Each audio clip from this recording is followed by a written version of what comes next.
Il est où mon labello? Flûte. Ça filme ou pas? Ok.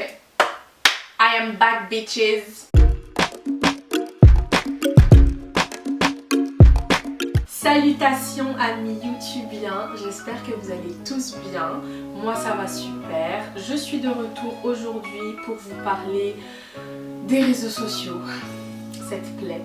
Non, je rigole, c'est trop bien les réseaux sociaux. Mais on a une utilisation des réseaux qui est un peu border, souvent nocive, ou sans aller jusqu'à l'utilisation nécessairement nocive, c'est juste que on est trop souvent et ça accapare trop notre cerveau quoi. En ce moment je suis en train de travailler sur Instagram avec une marque qui m'a mise au défi de bannir les réseaux sociaux pour 2 jours, et en fait dans le cadre de ce travail avec cette marque, j'ai dû regarder mon temps d'utilisation de mon écran, donc de mon téléphone. Je n'avais jamais regardé vraiment en détail les chiffres. Il s'est avéré que j'ai utilisé mon téléphone pendant 8 heures en moyenne par jour pendant une semaine. 8 heures. Évidemment, Instagram ça fait aussi partie de mon travail, je fais de la communication. Je passe mon temps sur Instagram aussi pour travailler, certes. Mais quand j'ai vu ces chiffres-là, j'ai pas pu me résoudre à me dire non mais t'inquiète, c'est parce que tu travailles sur Insta. Non, c'était sûr et certain, je le sais pertinemment que certaines heures que je passe sur Instagram, je pourrais les passer à faire autre chose de plus productif, de plus enrichissant. Donc j'ai vu ces chiffres et en fait ça faisait déjà un moment, ça faisait longtemps que je voulais faire une vidéo sur comment entretenir une relation plus saine avec ses réseaux. J'ai vu ces chiffres et je me suis dit ok, c'est le moment, arrêtons tout, on va se poser et on va filmer. J'ai scindé cette vidéo en 3 parties distinctes. Donc la première c'est quoi déjà? Oui, pourquoi est-ce que les réseaux sociaux ont un tel effet sur nous? Ça peut paraître évident pour certaines personnes mais pour d'autres non, pas du tout. Deuxième partie un peu plus courte, concrètement qu'est-ce que les réseaux sociaux, qu'est-ce qu'une utilisation des réseaux sociaux excessive peut avoir comme effet concret sur nous. Et troisième partie, les conseils, astuces concrets pour avoir une relation plus saine avec les réseaux sociaux. Assez blablaté, sans plus attendre, on rentre dans le vif du sujet. Alors, première partie, pourquoi est-ce que les réseaux sociaux ont un tel impact sur nous et pourquoi est-ce que on y passe autant de temps? Donc déjà, il me paraît important de préciser, de rappeler que les réseaux sociaux, ce sont des entreprises.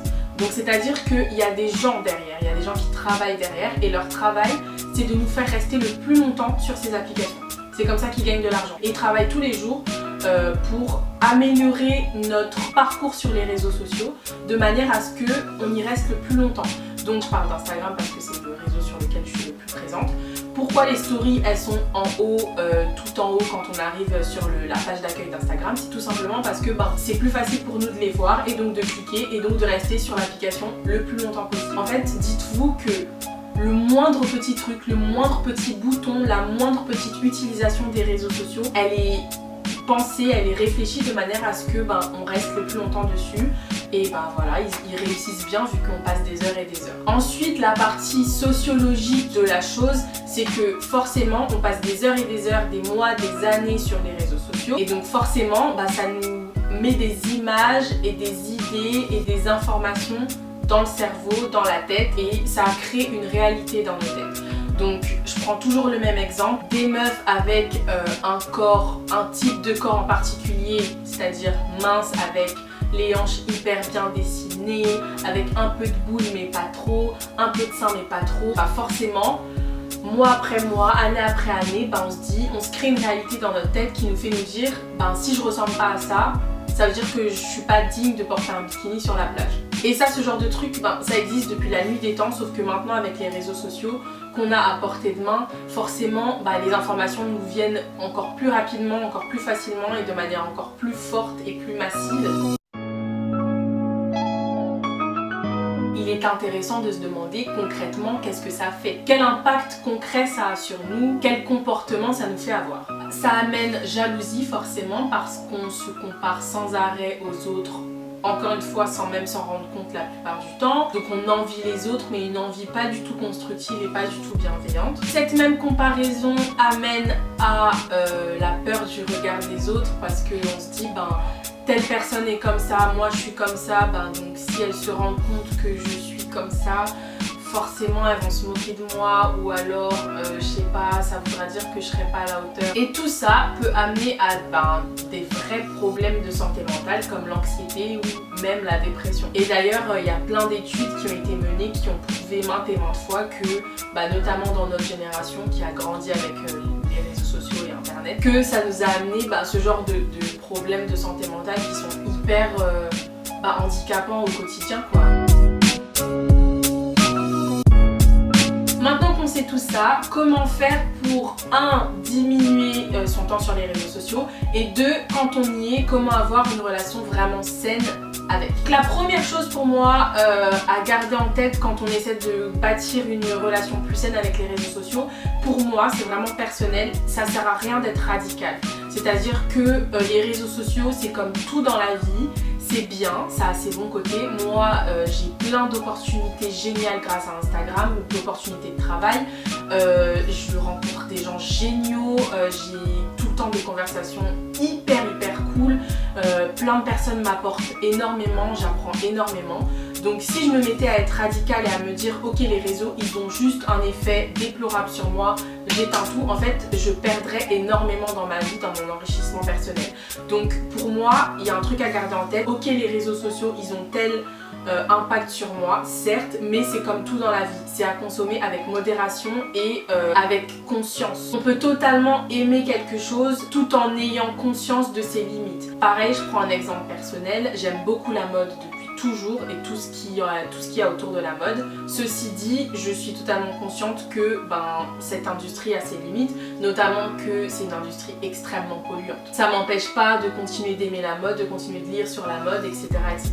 Les réseaux sociaux c'est la même chose. Ensuite pour moi il faut vraiment commencer à avoir une utilisation consciente des réseaux, c'est-à-dire commencer à se rendre compte de à quel point on est accro. C'est comme toute addiction qu'on puisse imaginer. Si on s'en rend pas compte vraiment concrètement, finalement on n'aura jamais le déclic et on n'aura jamais assez la motivation pour essayer de réduire cette addiction. Comment essayer de vous en rendre compte? Moi, je vous conseille de tout simplement regarder les chiffres de votre téléphone. Maintenant, dans la plupart des téléphones, dans des smartphones en tout cas, on a cette fonctionnalité qui permet de voir le nombre d'heures par semaine, par jour qu'on passe sur les réseaux et sur l'écran en règle générale. Essayez de noter ces heures-là, ces chiffres-là, et ensuite, semaine après semaine, voire jour après jour, essayez de vous rendre compte des progrès. Croyez-moi que rien que de voir ces chiffres-là, franchement ça met un déclic de ouf. Moi quand j'ai posté mes chiffres sur Instagram par exemple, il y a plusieurs personnes qui m'ont dit oh, ouais c'est beaucoup et tout, t'es folle, comment tu fais, t'es dingue machin. Et ensuite ils sont allés voir leurs chiffres et ils se sont rendus compte que soit ils étaient pas si loin que ça, soit même ils étaient au même stade que moi. En fait on s'en rend pas compte. Troisième petite astuce, une fois que vous réussissez à devenir pleinement conscient de votre utilisation des réseaux, essayez de vous demander à chaque fois que vous ouvrez une application, est-ce que là je peux pas faire autre chose? Est-ce que je peux pas remplacer ce temps en faisant autre chose? En fait c'est devenu tellement un automatisme que maintenant quand on a un moment de creux, on prend notre téléphone, on ouvre Instagram et on scrolle. Mais si pendant ce moment de creux, ça peut être n'importe quoi, l'attente chez le médecin, l'attente du métro, vraiment les trucs de tous les jours. Si au moment d'ouvrir votre application, vous vous demandez, ok, est-ce que là par exemple, je peux pas genre prendre mon livre et lire, je sais pas moi, 5-10 pages de mon livre en attendant, au lieu d'aller sur Twitter? Est-ce que je peux pas plutôt ouvrir une application qui m'aide à respirer, qui m'aide à méditer? J'ai 5-7 minutes devant moi, j'ai largement le temps de faire un exercice de respiration par exemple. Quatrième conseil tout con, mais vraiment je tiens à vous le rappeler, je tiens à vous le dire, et encore une fois il y a des personnes qui peut-être se le disent même pas. Instagram ce n'est pas la vie. Les réseaux sociaux ce n'est pas la vie. Chaque feed, chaque compte, chaque photo, chaque tweet est créé par une personne. Et en tant qu'humain, on est attiré par la beauté, on aime la beauté. Pareil, c'est prouvé scientifiquement par maintes études. Quand on voit quelque chose de beau, il y a quelque chose qui se passe dans notre cerveau et donc on ressent du plaisir. Donc c'est normal qu'en tant qu'humain, on ait envie de tout ce qu'on transforme, on le transforme en quelque chose de beau, de joli, d'esthétique. Donc dites-vous que chaque photo que vous voyez, chaque chose que vous ingurgitez sur les réseaux, chaque sorte de média, quelle qu'elle soit, ça a été transformé par quelqu'un, voire plusieurs personnes, de manière à ce que ce soit enjolivé. Et même à côté de ça, personnellement, je trouve ça totalement normal qu'une personne n'ait pas envie de partager ses moments de déprime et qu'elle ait juste envie de partager ces moments où elle sort, où elle rit, où elle est souriante et rayonnante. Mais donc après, c'est à nous en tant qu'utilisateurs de prendre du recul, d'avoir un regard critique sur les choses et de se dire ok, ce que je vois, c'est ce que je vois, mais c'est pas la vérité derrière. Et honnêtement, je pense qu'un truc tout con, genre se répéter la phrase Instagram, c'est pas la vraie vie, à chaque fois qu'on voit une photo jolie, une photo d'une personne à qui on aimerait ressembler, etc. Genre juste se rappeler, se le dire dans notre tête ou même à voix haute. Je suis sûre que ça permet de faire un déclenchement, un déclic dans notre cerveau qui permettrait de transformer l'envie et la jalousie par quelque chose de plus inspirant. 5e astuce, le nettoyage des réseaux, tout simplement. Enfin, je dis tout simplement, mais en vrai, je pense que c'est quelque chose de compliqué parce qu'on vit dans une ère où limite, si tu unfollow quelqu'un, ça passe limite comme une insulte. Or, arrêter de suivre quelqu'un, ce n'est en rien une insulte. Si vous estimez, si vous vous rendez compte que tel compte vous fait du mal, vous fait vous sentir mal, vous fait avoir des pensées négatives, quelque part il en va de votre bien-être et il en va de votre santé mentale. Vous préférez unfollow ce compte ou alors continuer de vous sentir mal. Le choix est vite fait. Si vous avez peur que ça crée tel conflit ou je ne sais pas avec quelqu'un que vous connaissez personnellement, vous pouvez toujours utiliser la fonctionnalité mettre en sourdine, ce qui fait que vous verrez ni les stories ni les posts de cette personne et donc il faudra vraiment vouloir aller sur ce compte pour pouvoir voir son contenu. Mais l'histoire de suivre des personnes qui ont une énergie négative pour vous, c'est comme l'entourage, et ça j'arrête pas de le répéter. L'entourage c'est hyper important, c'est partie intégrante de notre santé mentale et de notre évolution personnelle parce que c'est les personnes qu'on a autour de nous qui nous aident en fait, qui nous élèvent et qui nous aident à aller plus loin dans notre vie.